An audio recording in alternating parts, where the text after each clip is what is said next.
I saw him to be huge and powerful and sinister and manipulative, and he possesses an air of Mephistication that no other can touch, of course. The villains are just fun. The path to domination is paved with the souls of the willing.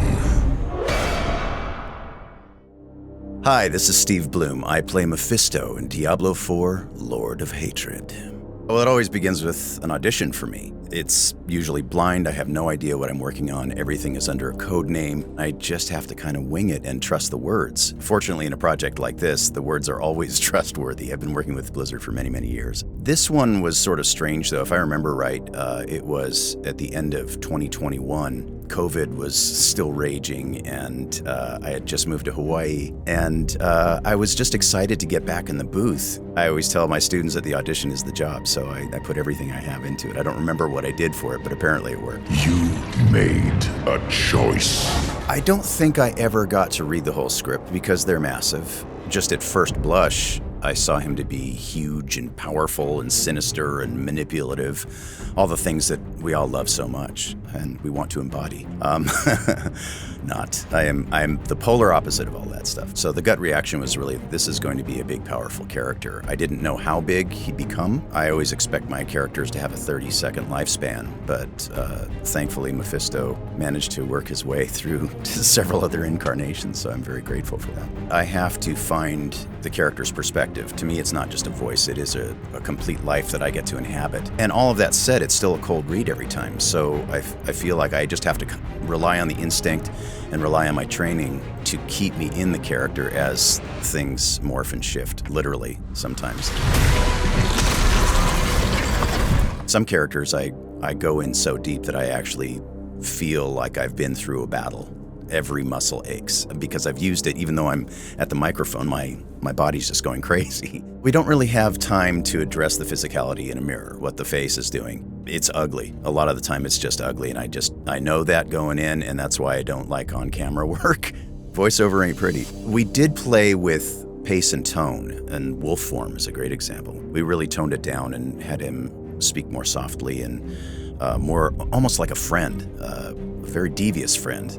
With all characters, I think they all evolve, but Mephisto more than most I've worked with. I really love when I have that opportunity to see the character design. It informs a lot of my decisions. I tend to be able to zero in on some nuance that I might not get otherwise. And Mephisto in particular, the character design was so intricate and beautiful, and I had to zoom in and just see every little bit of sinew in the stomach and chest and musculature in the neck. That can affect how I'm going to deliver a line. His sinister smile, that sort of thing. Some lines I will deliver with a smile if I know that he's in that mood. I find it incredibly helpful, and it's a big luxury because most of the time we don't have that. I think my inspiration comes strictly from images that I see and from the brilliance and the writing of the team and from my incredible directors. I see a being who desires ultimate power, but he's not interested in recognition or adulation for it necessarily. He doesn't whine or complain like a lot of villains do. He can be incredibly patient, which a lot of villains aren't. He's got a very solid long game. Mephisto has to be in control all the time. He must execute through intelligence and constantly be able to adapt to achieve his goals. I will give you the violence you long for. A mistake that a lot of new voice actors make is that they think that they need to create this voice, but they have to create the character first. The authenticity of the character is interpreted through the voice and not the other way around. It just has to be believable enough to keep the story moving and to be immersive for the player, and I always have that in the back of my mind. That's the greatest joy of being an actor, I think, is being able to try on different skins and shift paradigms and perspectives. It's kind of a relief valve for me. Being a prime evil is the polar opposite of the way I try to live my life. But it sure feels good to be bad sometimes and just let it all out. And I'm lucky enough to be able to do it in a way where nobody gets hurt. The villains are just fun.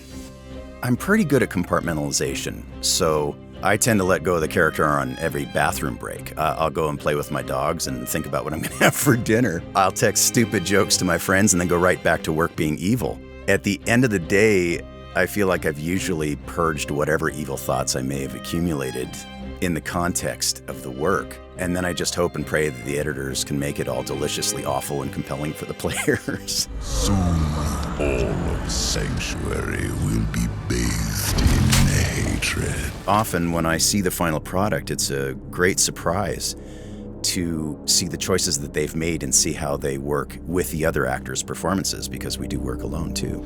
Mephisto, you shall darken the world no longer. I'm confused all the time. I rely very heavily on my directors for context. And even if it's there right in front of me, it's still good to have the bigger picture. And that's something I can't possibly extrapolate by looking at a single page of dialogue. I love story time in the booth, honestly. And the directors at Blizzard are wonderful at providing that for me. And they're really cool about me asking questions, even if they seem really stupid. I do a lot of convention appearances, and fans are always trying to pry stuff out of me. The bigger the secret, the more fun it is to hold, I think. I'm so conditioned to keep everything under lock and key. Shutting up is my superpower.